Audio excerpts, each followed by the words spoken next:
رمضان کا پہلا عرصہ رحمتوں اور برکتوں سے بھرا ہوا ہوتا ہے۔ اس دوران اللہ کی رحمت بہت زیادہ ہوتی ہے اپنے بندوں پر۔ جو لوگ اس وقت عبادت کرتے ہیں ان کے لیے معافی اور برکتیں ہیں۔ رمضان کے مہینے میں روزہ رکھنے، قرآن کی تلاوت کرنے، نماز پڑھنے کی بہت فضیلت ہے۔ اس وقت کا فائدہ اٹھانا ہر مسلمان کو چاہیے اور اپنے گناہوں کی معافی مانگنی چاہیے۔ روزہ رکھنے سے آخرت میں بہت سارے فائدے ہیں۔ اسلام میں روزہ رکھنے کو نہ صرف ایک عبادت سمجھا گیا ہے بلکہ یہ انسان کی روحانی ذہنی ترقی کا بھی ذریعہ ہے۔ روزہ رکھنے کے کچھ فائدے: یہ تقوی اور ایمان میں اضافہ بڑھا دیتا ہے جو اللہ کے قریب ہونے کا ذریعہ ہے۔ یہ انسان کو برائیوں سے بچاتا ہے اور اچھائیوں کی طرف لاتا ہے۔ روزہ رکھنے والا اپنے منہ اور اعمال پر قابو پاتا ہے جو اسے برے کاموں سے بچاتا ہے اور اچھے عمل کی طرف لاتا ہے۔ رمضان کے مہینے میں تراویح پڑھنے کا بہت ثواب ہے۔ اس نماز کو سنت موقدہ کہتے ہیں۔ حدیث میں آیا ہے کہ جو شخص رمضان کے مہینے میں تراویح پڑھتا ہے ان کے گناہ معاف ہو جاتے ہیں۔ اس نماز کو پڑھنے سے انسان کو اللہ کی رحمت اور برکتیں ملتی ہے۔ تراویح پڑھنے سے روحانی سکون ملتا ہے اور یہ عبادت کا ایک اہم حصہ ہے۔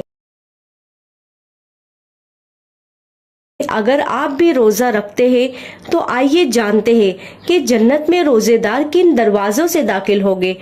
ہمارے رسول اللہ صلی اللہ تعالی علیہ وسلم نے فرمائے کہ جنت کے 8 دروازے ہیں، ان میں سے ایک دروازہ ہے ریان، جن میں صرف روزے دار ہی داخل ہوگے اور روزے دار کے علاوہ ان میں اور کوئی داخل نہیں ہوگا۔ اللہ ہم سب کو روزہ رکھنے کی نیک توفیق عطا فرمائے۔ رمضان میں جھوٹ بولنا یا وہ کسی بھی طرح کا غلط کام کرنا روزے کی روحانی برکتوں کو ختم کر دیتا ہے۔ اسلام میں روزہ صرف بھوکے پیاسے رہنے کا نام نہیں ہے بلکہ ہر بری عادت اور گناہ سے بچنے کا ایک طریقہ ہے۔ حدیث میں آتا ہے کہ اگر کوئی جھوٹ بولتا ہے، غیبت کرتا ہے، دھوکہ دیتا ہے یا بری باتیں کرتا ہے تو اس کا روزہ ادھورا ہوتا ہے، چاہے وہ کھانے پینے سے پرہیز کرے۔ پیارے آقا صلی اللہ تعالی علیہ وسلم نے فرمایا کہ جو جھوٹ بولنا اور برے کام کرنا نہیں چھوڑے تو اللہ کو اس کے بھوک اور پیاس کی کوئی ضرورت نہیں۔ اسی لیے رمضان میں خاص طور پر سچائی اور اچھے اخلاص کا خیال رکھنا چاہیے تاکہ روزے کا پورا ثواب ملے۔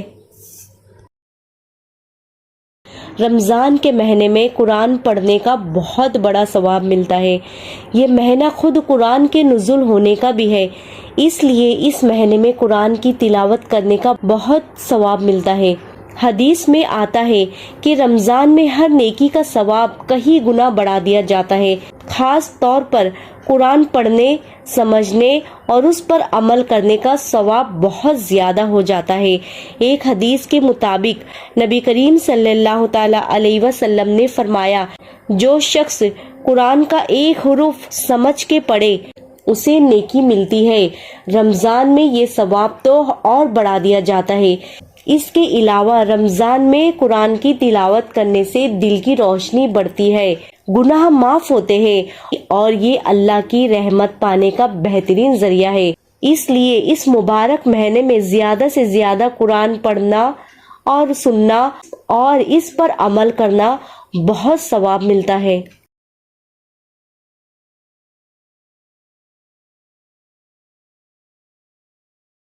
جو دنیا کی ہی تیاری میں لگا رہتا ہے اور روزے اور عبادت کی تیاری میں کمی کرتے ہیں، وہ ایک عظیم موقع کو ضائع کر رہے ہوتے ہیں۔ رمضان صرف کھانے پینے، سحری، افطار کے اہتمام کا نہیں ہے بلکہ یہ اللہ کی رحمت پانے اور جہنم سے نجات حاصل کرنے کا ذریعہ ہے۔ نبی پاک صلی اللہ تعالی علیہ وسلم نے فرمایا کہ رمضان کا پہلا حصہ رحمت ہے، دوسرا اور تیسرا مغفرت جہنم کی آگ سے نجات کا ہے۔ جو شخص اس مہینے میں نیک عمل سے غافل رہا وہ سارے کے سارے خسار میں ہیں۔ ایک حدیث میں آتا ہے کہ جبرائیل علیہ السلام نے بدعا دی کہ تباہ ہو وہ شخص جس نے رمضان پایا اور اپنی مغفرت نہ کروا سکا۔ نبی پاک صلی اللہ تعالی علیہ وسلم نے اس پر آمین کہا۔ اسی لیے ہمیں چاہیے کہ دنیا کی تیاری کے ساتھ ساتھ آخرت کی تیاری کرے، زیادہ سے زیادہ نیکی کرے، روزے کے ساتھ عبادت اور تلاوت اور استغفار کا اہتمام ضرور کرے، رمضان کی رحمتوں اور برکتوں کو حاصل کرے۔ رسول اللہ صلی اللہ تعالی علیہ وسلم نے فرمایا کہ قیامت کے دن میری امت اس حال میں بلائی جائے گی کہ ان کے ہاتھ، پاؤں، چہرے وضو کی وجہ سے چمکدار ہوگے۔ اگر تم چاہتے ہو کہ قیامت کے دن تمہارے چہرے چمکدار ہو تو اچھی طرح وضو کیا کرو۔